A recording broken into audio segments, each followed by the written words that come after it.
All right, welcome to the pit. Today we have Master Sergeant Andrea Aaron. I'm so happy to have you, ma'am. Thank you.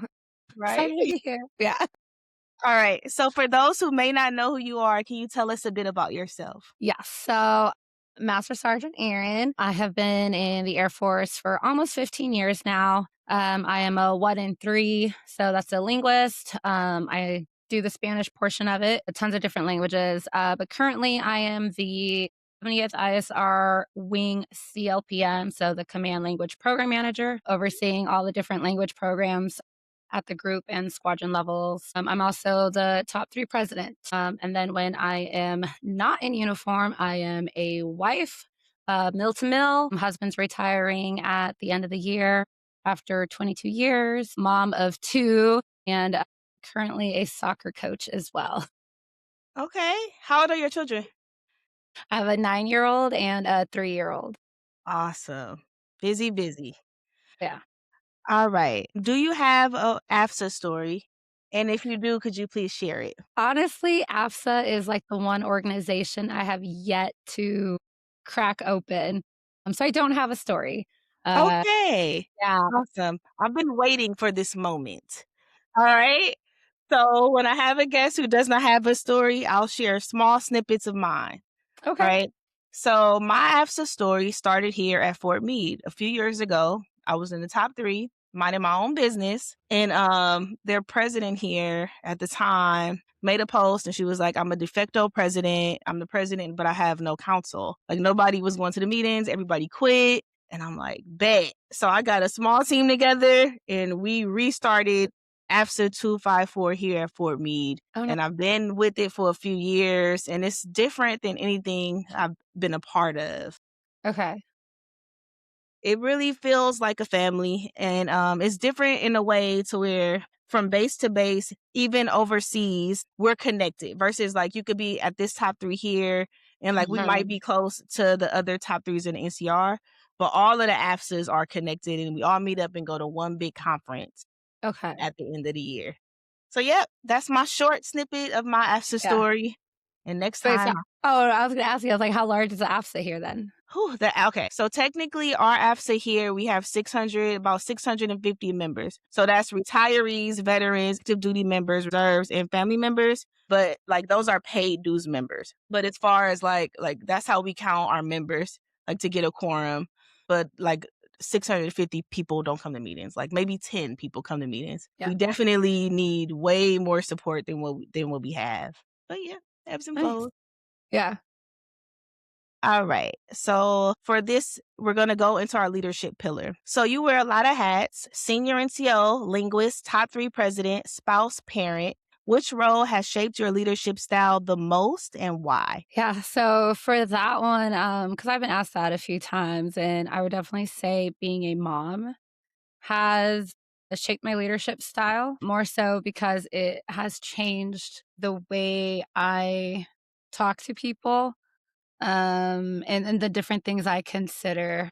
It's made me softer, in the sense that, like, being an airman, even an NCO before I became a parent, I don't know, it's just I was harder. I wasn't as emotionally available, and becoming a mom has softened me up, where I'm like, "Well, I kinda look at my airmen as, like, my children almost, right? So I wanna take care of them, but I also have to hold a steady line." So I think that definitely has affected the way I lead when I've been a flight chief and other leadership positions. For sure. I could definitely understand that. Yeah.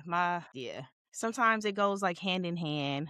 Mhm. It's how it's different stages of like your children, and like one day, like your leadership style, like as being a parent, even can shift because you're Mhm. not going to be the same type of parent to your kindergartner as you are for your high schooler, you know? Right. Yep, So, so yeah. having that, yeah, it definitely, yeah, it's made a big difference for the Hmm. better. Yep.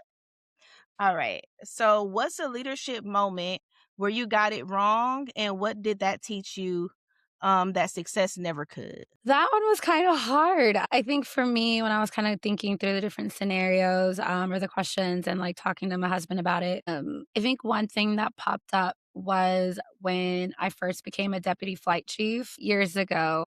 I was a tech sergeant, brand new, and there was another tech sergeant, and that member was just going through a lot of things and not performing as what an NCO should be. So we were getting a lot of complaints. So I pretty much had to. That was like my first experience of like, okay, well now I have to like this peer to peer leadership type thing.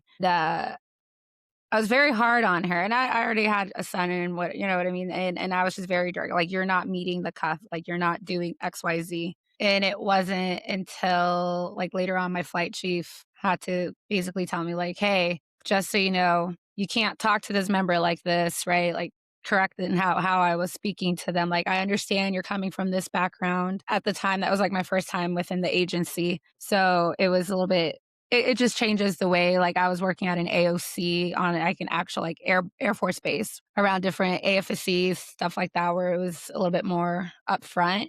And so, yeah, so that was kinda like getting scolded essentially by my flight chief of the way I managed it, like, kinda really changed everything for me at that point, because, yeah, I never thought I'd get in trouble for handling you know what I mean? Like, upholding the standards, like, "Hey," So so, you yeah, got so scolded for scolding. basically, yeah, because it's like, I get it, you wanna hold the standard up, I'm right there with you, but this is not how we handle this here. So, yeah, so I would say that's definitely a big thing, again, going back to how I approach airmen, big A is more so being cognizant of their backgrounds, their experiences, and not just, like, black and white, you know? Yeah, for sure, for sure. All right. As a top 3 president, how do you balance advocating for your airmen while still supporting your chain of command? I think for that one, and I wouldn't say it's just top 3 president, like, in general, right? Making sure I'm listening to the airmen, like, what they want, what changes they would like to see, their ideas, suggestions, and taking that all in and not just flipping it and trying to push for change, right? Because I think I want to advocate for everyone, and I always tell my airmen I'm like their biggest advocates, but also being familiar with what the priorities are for the chain of command, right? Like what leadership priorities are, and try to make sure that what they're wanting, it falls in line with that kind of with the priorities, right? Because if we're more effective as leaders, if we can line things up with what the priorities are on the bigger page, and then if we don't exactly see like meet with what they're wanting, like, hey, how can we flip it to adjust to these priorities and not completely throw it off to the side, right? I think it's teaching them that aspect that, leadership, they are very busy individuals. They have priorities, and these priorities come from higher up. And so it's not that I don't want to advocate for them or get what they want, but it's like, hey, maybe that's not going to work right now at this moment. Let's, talk about this maybe a few months down the line when whatever situation has passed. So, yeah, just being upfront with them, like, "Hey, I understand, I see where you're coming from, but it may not come as quick as you want it to be." Yeah. I think explaining to them why things are the way they are definitely comes into help to where it's like, I'm not just asking you to, example, press this button for the sake of pressing it. Like it Mhm. really is a reason behind it. Yeah, and I think a lot of that too is also, like, as leaders, I think one of the things I like to do is, like, shield my airmen from all the stuff that's kinda happening, right? That it doesn't really pertain to them, right? Because 'Cause they're there to execute the mission, and so sometimes when they are wanting something and because they're missing that bigger picture, that's when it's like, "Hey, like, this is what's happening right now, so I get this is your frustration, but I don't" you know, breaking it down and at that point explaining it to them in a sort of way that it's like, you need to understand there's more going on than you not getting XYZ. And that changes their perspective as well too, because a lot of times it's like, oh, I didn't know that was happening. I didn't know that was a thing. So that in itself, I think has helped a lot too, because then they know I'm still in their corner, but I can't just make one directional type decisions. Right on. All right. All right. So now we're going to go to the perspective pillar. So, as a linguist, you are trained to understand more than just words. You understand context and culture. So, how has that shaped your worldview in the Air Force? I would say for the same reason that, we're learning a different language and culture on the other side of the world, essentially, or a different hemisphere. Just realizing how close that actually is, right? Because the Air Force, you get so many people from different backgrounds. And while we're all here to execute the same mission at the end of the day, we're all wearing the same uniform and, going by the same standards, just actually learning where people are coming from, appreciating their backgrounds and how it's gotten them to this point in their career or why we cross paths. Usually that's a big thing of why, like unifying a group. So yeah, it's asking the smaller questions because as analysts, we have to dig and constantly keep up to date with what's happening with whatever country culture that we've been trained to know. So yeah, so it's not just doing like the couple one questions like small talk, but to reach back and say, "Hey, how's this go?" And just learning about them and peeling like the layers back. Right on. Okay. So, dual military life can be demanding. What's a reality people don't talk about enough? Like when I say dual, like meal to meal. That was kind of hard because I guess for our reality, it would be that we never really stop working, right? I know a lot of other couples that have civilian spouses, they can go home and completely unplug because they take interest in what their significant other's like job is and whatever they're doing. But for us, it's like, I mean, take interest like, how was your day? But really, I know what his day was like, right? And vice versa. So it's having to put like the extra effort to entirely unplug, and we just don't ever, so it's exhausting. Then I could imagine that it makes it harder that y'all are both intel. Cause like, let's say you were like CE or something, he could be like, I can't tell you what I do at work, but he Right. can, you know? Exactly. Well, that's the thing, right? Yeah, even though we're both intel, I will say that's one of the things we both take seriously in the sense where it's like, well, if you the need to know, right? Because like with our jobs, with our clearances, like there's certain things he knows, he needs to know, I don't need to know, and vice versa. And so we're very mindful of that as well. We don't just like spill our guts out and, like, say what we need to, but so we say enough that it's like, "Okay, got it." Mhm. But yes, but it's just the never ending, like, we just there's always something that we have to be doing or we discuss. So it's just yeah, it's just hard to unplug from this even though we're constantly told by our leaders, like, "Unplug when you get home, disconnect, you gotta have that time away," but it's not that easy. That's a good perspective. It really is Yeah. a good perspective.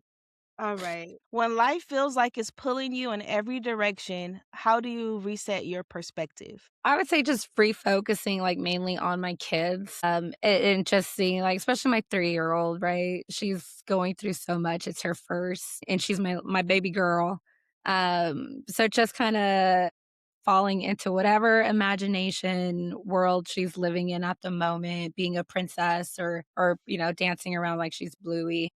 And just realizing, like, not everything is as serious as it needs to be, because I tend to take way too much, like, serious and it stresses me out, and so just kinda living vicariously through my daughter and just like, she can just go out and dance in the middle of the street, like, "Let's go dance," like, "Let's go have a good time," and not worry about anything else. Keeps you young. Yeah, for That's sure. good. That's good. All right. How do you define success today versus earlier in your career? I guess for me at this point, is seeing other things or even like things as in my program, right? Like as a CLPM, seeing like my programs like at the group and squadron levels do good things like successfully, right? Like I might recommend certain COAs because they're having issues with certain guidance or getting their airmen to fall in line essentially. So it's suggesting that and seeing them succeed, or even when I was a flight chief, putting my airmen up for awards, even my other master sergeants that were in my flight, putting them up, like forcing them. I used to always constantly get like, well, you're a flight chief, you're an SEL in the building. You should be putting yourself up. But I wanted them to I knew they're the analysts, they're the ones doing the work, right? Like, I want to put them on a platform, and so when they get selected for certain opportunities because they got a chance to brief the wing commander or they won, at the group or wing level for their quarterly, like, that makes me feel like I did my job, like, that makes me feel so good that I don't even care that, yeah, that's success to me, is seeing them flourish, I guess. Okay, it's good. So you don't Yeah, view success now as watching the people that you pour into you grow. exactly. I think that's the funnest part about being a senior NCO, I think. All right. So now we're going to go into our followership pillar. So we talk about leadership, but what does good followership look like to you at the senior NCO level? I think for that one, and it's something that I will admittedly say that I struggle with at times still, is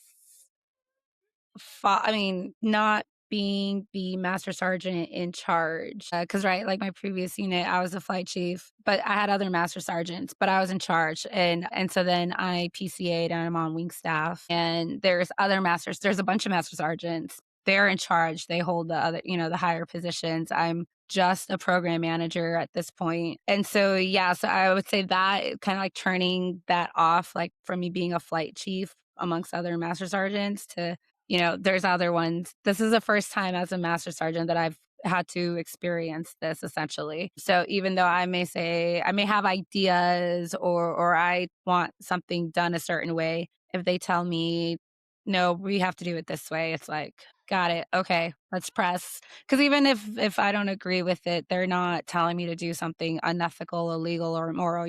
So it's one of those where it's like, okay, fine. And not doing it in a way where if internally I'm upset or bothered, not showing that because even though we're master sergeants, there's other like NCOs and a few airmen around. So it's one of those where it's like not letting them see that you don't agree with what's being done because at the end of the day all the master sergeants are we're all master sergeants. And so Cheers.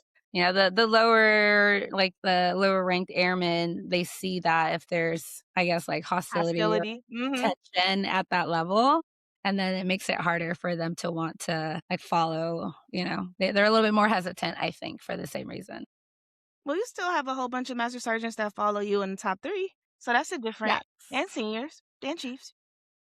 I This is true, yeah, and I know I'm still getting used to that one because that's the first one for me, right? So, yeah, that one caught me way off guard. Still working on that one.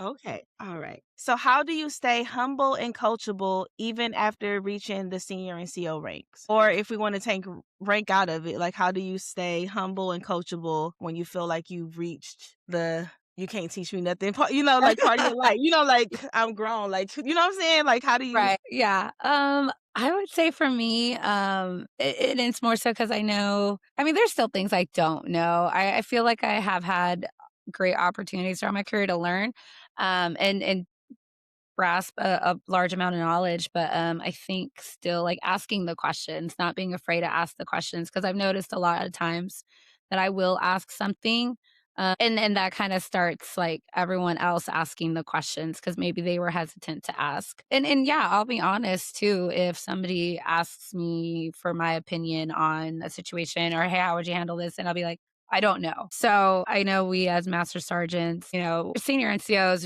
we do have that pedestal, but I think also admitting to our NCOs, our airmen, that's like, that's a first one for me. I haven't crossed the situation yet because I think they also think like we know everything if we're Mhm. senior NCOs. And it's like, no, no, no, no. Like that's not the case. However, I will ask for you and I will get you an answer, right? Like, we're gonna learn together because 'cause I'm not sure what's going on right now either. For So, sure.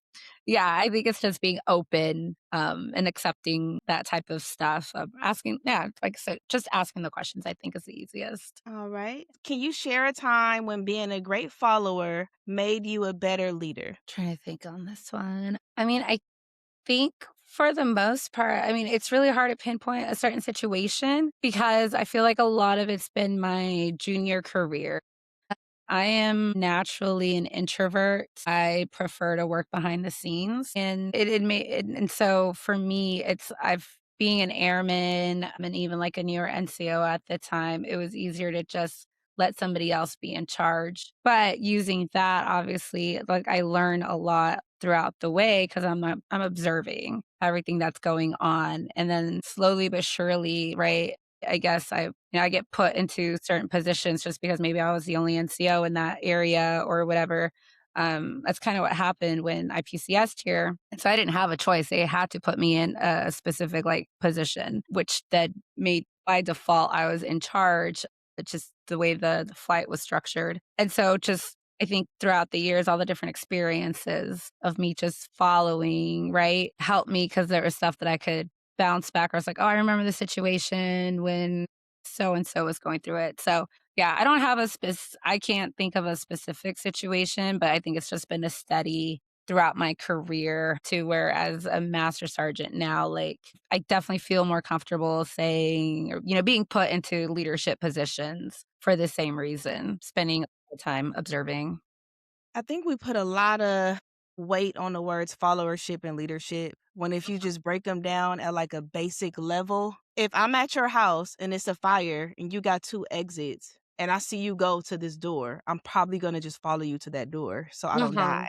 You know, like so. Right. Exactly. So, yeah, and so it's like just yeah, just naturally like observing, paying attention, I Mhm, think flips it, right? And then you can, okay. Yeah, and then just being able to execute what you just went through. mhm. Okay, so what advice would you give to an airman about influencing up without overstepping? That one, man. Let me rephrase it. Okay, What advice would you give to yourself with leading up without overstepping? Because it's always somebody, everybody got a boss. that's true. I would say approach things with different options.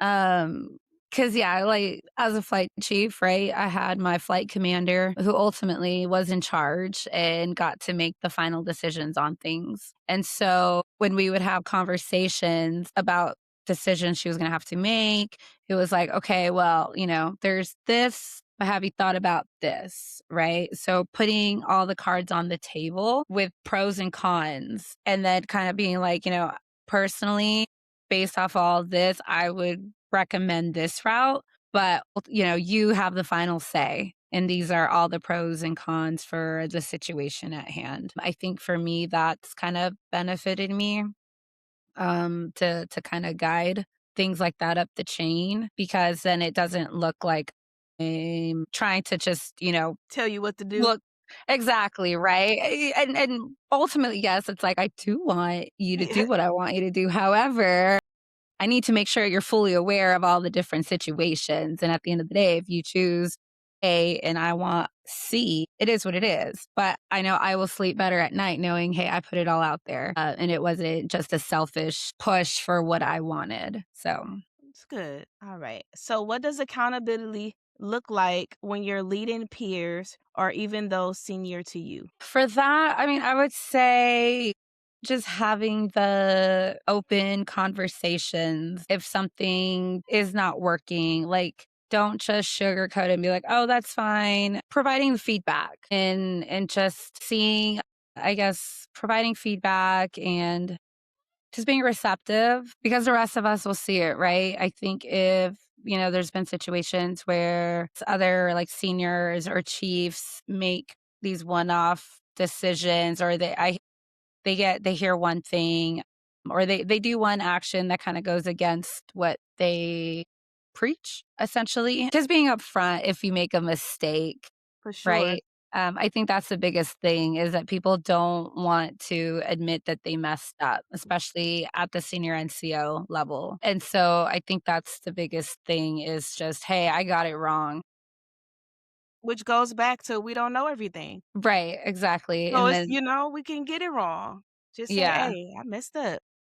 Exactly, right? And be like, I want to learn. Let's get this right. How do we do this? And I think that's what's kind of missing a lot right now too is the fact that, there's folks that they don't want to admit that that's an issue or they made the wrong call. But I mean, we're all human. We're going to make the wrong calls. Sometimes we don't have the full picture. Yeah. All right. So we're going to be moving into our last question. So if your airman could describe you as a leader in one sentence, what do you hope that they will say? This is a two-parter. Mhm. And what do you think that they'll actually say? I hope they will say Sergeant Aaron was there for us. She always made herself available and, did her best to make sure we were set up for success. Because Yes. What they will probably say, because I'm a stickler for the AFIs and guidance and policy, was that Sergeant Aaron was mean. Yeah. Probably not. And I don't know about mean, but maybe like she just didn't want to give me what I wanted. She was, she wasn't very open to my whatever situation. Here you come with these standards and trying to Right. hold us accountable. Yeah, like, why couldn't she just let me do this one thing? So, yes, but yeah, I just hope that, later down the road, they will understand and be like, Sergeant Aaron was there for me. I get it now. So, Well, you have any last parting words, ma'am? no, this has been interesting, I will Yeah. say. It's my first podcast. So, thank you for having me. I don't really have anything else to say. I do want to, once I have a little bit more time, I'm interested in learning about AFSA a little bit Okay, for more. sure. So yeah, I know, yeah, I know very little, but I I took a got you. chance with top threes. I'll soon take a chance with AFSA. Well, thank you so much for coming on the platform, ma'am. Thank you for having me.